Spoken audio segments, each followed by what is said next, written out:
సమాజంలో సమూలమైన మార్పు రావాలంటే బహుజనులు నిలదొక్కోవాలి, బహుజనులు ఆర్థికంగా విద్య ఉద్యోగాలలో ఎదగాలి అనేది రాహుల్ గాంధీ గారి విధానం. ఆ విధానాన్ని అమలు చేయడమే నా బాధ్యత, మా ఉప ముఖ్యమంత్రి బట్టి విక్రమార్క గారి బాధ్యత. రాహుల్ గాంధీ గారు ఏ సూచన చేసినరో 100% అమలు చేయడం మా బాధ్యత. ఇవాళ క్రమంలో వస్తాయి సమస్యలు, మాకు తెలుసు. ఆ సమస్యల్ని పరిష్కరించుకుంటూ ముందుకు వెళ్తాం. సమస్య వచ్చినప్పుడు, సమస్య మీద మేము కొట్లాడినప్పుడు మీరు అండగా నిలబడాల్సిన నైతిక బాధ్యత మీ వైపున ఉన్నదని చెప్పి నేను భావిస్తున్న ఈ వేదిక మీద నుంచి. మీకోసమే నిలబడి కొట్లాడినప్పుడు నైతికంగా మీ మద్దతు మాకుంటే మాకింకా ధైర్యం వస్తుంది, దాన్ని అమలు వేగంగా చేయగలము. మీ అందరు అండగా నిలబడాలి. చివరగా ఇంతకుముందు మిత్రులు పొన్నం ప్రభాకర్ గారు చెప్పారు, ఉస్మానియా యూనివర్సిటీ వైస్ ఛాన్సలర్ వస్తే నేను చెప్పిన, ఇప్పుడు గ్రామాలలో ప్రభుత్వం దగ్గర భూములు లేవు. అసైన్మెంట్ పట్టాల పేరు మీద ఎస్సీలకో ఎస్టీలకో బీసీలకో ఇవ్వడానికి ప్రభుత్వం దగ్గర ఆర్థిక వెసులుబాటు లేదు. కావలసినంతగా కార్పొరేషన్ల నుంచి మీకు సహాయం చేయడానికి ప్రభుత్వానికి ఉన్న చిత్తశుద్ధి ఒక్కటే, మీరు బాగుపడాలి, మీ తలరాతలు మారాలి అనంటే చదువు ఒక్కటే పరిష్కారం. అందుకే young India integrated residential schools SC ST BC minority పిల్లల్ని ప్రతి నియోజకవర్గంలో 200 కోట్ల రూపాయలతో ఈరోజు డైట్ ఛార్జెస్ కానీ కాస్మెటిక్ ఛార్జెస్ కానీ పెంచి విద్య ఒక్కటే మీ జీవితంలో మార్పు తీసుకొస్తుంది, మీ తలరాతలు మారుస్తుంది. ఇబ్రహీంపట్నం దగ్గర ఉండే మధు యాస్కి గారు ఈరోజు అమెరికాకి వెళ్ళి ఒక గొప్ప న్యాయ కోవిదుడు కాగలిగిండంటే చదువుకోవడం వల్ల కాగలిగిండు. బట్టి విక్రమార్క గారు ఉప ముఖ్యమంత్రి అయిందంటే చదువుకోవడంతోనే అయిండు. పెద్దలు కేశవరావు గారు మాకందరికీ ఆదర్శప్రాయుడు అయిందంటే చదువుకోవడం వల్ల అయ్యిండు. ఈరోజు పొన్నం ప్రభాకర్ మంత్రి అయిందంటే చదువుకోవడం వల్ల అయ్యిండు.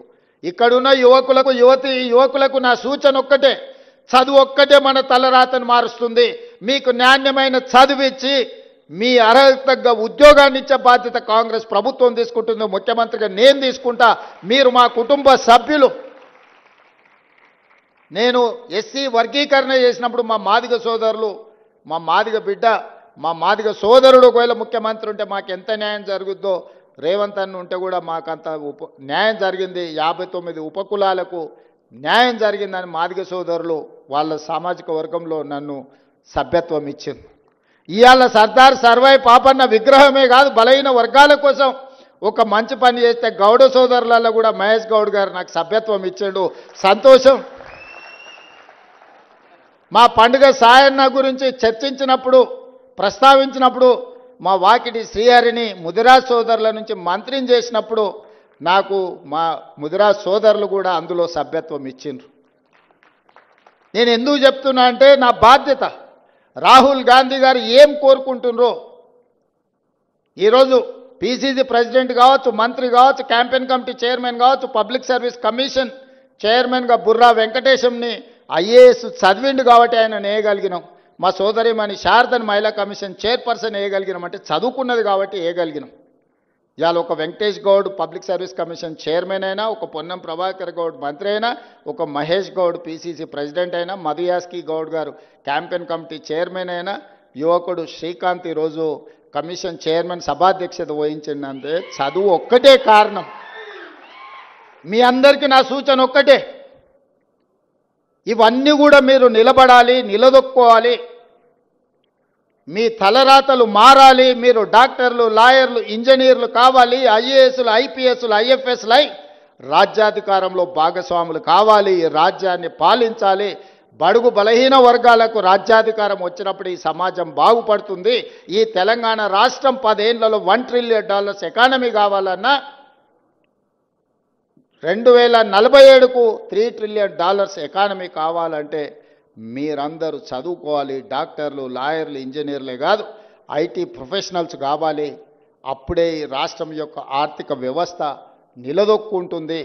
రాష్ట్రం యొక్క ఆర్థిక వ్యవస్థ నిలదొక్కోవాలంటే మీరు చదువుకోవాలి. నేను మా యువకులకు అందరికి సూచన ఒక్కటే, ఒకనాడు ప్రభుత్వం దగ్గర భూములు ఉన్నాయి.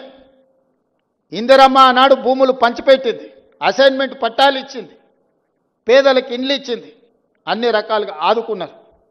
ఇవాళ మీరు నిలదొక్కోవాలంటే సమాజంలో వెనుకబాటుతనం నుంచి బయటపడాలి అని అంటే చదువు ఒక్కటే. అందుకే ఈరోజు చదువుకోవాలని మా యువకులందరికీ నేను సూచన చేస్తున్నా.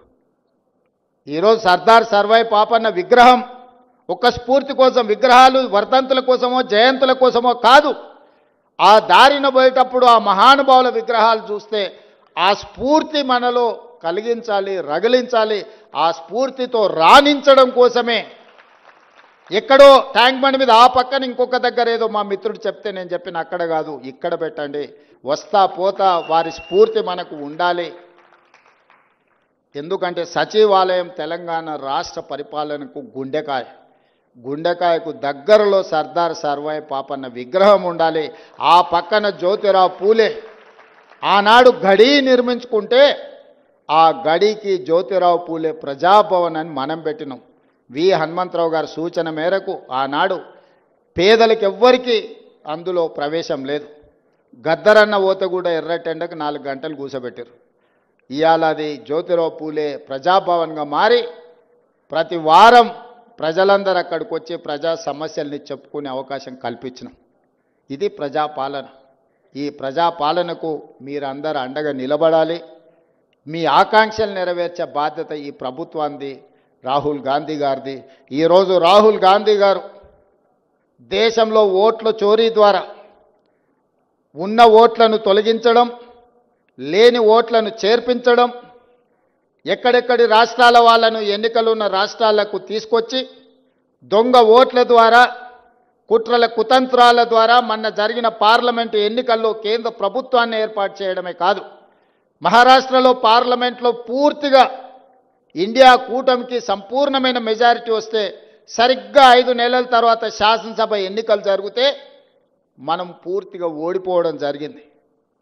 ఎందుకు ఓడిపోయినామని విశ్లేషిస్తే 1 కోటి ఓట్లు మహారాష్ట్రలో కొత్తగా చేరినాయి 4 నెలల్లో. నేను అడుగుతున్నా, 4 నెలల్లో ఏ రాష్ట్రంలోనే ఏ దేశంలో అయినా 1 కోటి మంది పుట్టగలరా? ఒకవేళ పుట్టిన వాళ్ళకు ఓటు హక్కు వస్తుందా?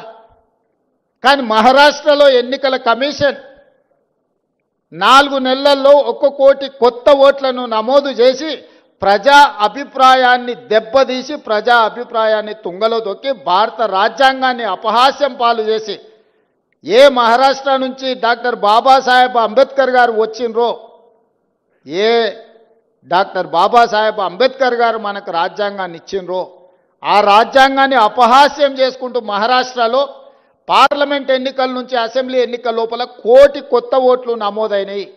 ఆ దొంగ ఓట్లే మహారాష్ట్రలో బీజేపీ ప్రభుత్వాన్ని అధికారంలోకి తీసుకొచ్చినాయి.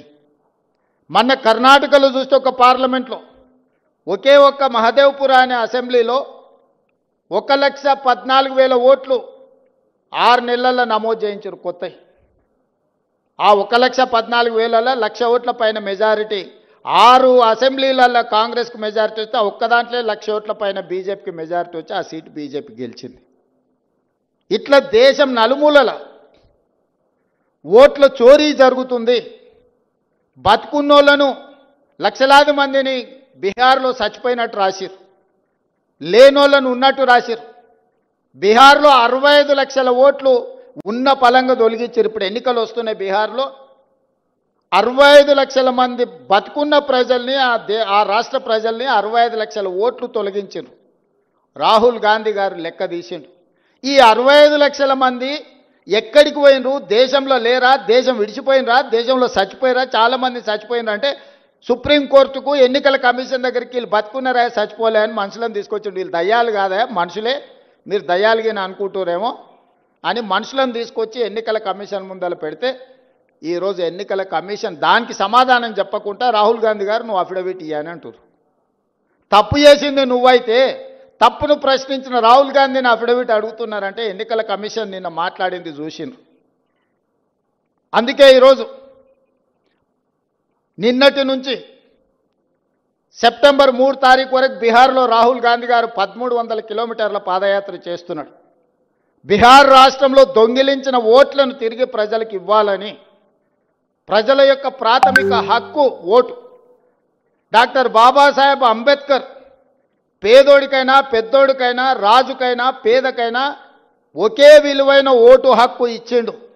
ఆ ఓటు హక్కును దొంగిలించే అధికారం ఎవ్వరికి ఇవ్వలేదు. ఆ ఓటు హక్కును దొంగిలించడానికి ఎవ్వరు ప్రయత్నం చేసినా వాళ్ళు ఊచలు లెక్క పెట్టాల్సిందే అని రాహుల్ గాంధీ గారు చెప్పిండ్రు.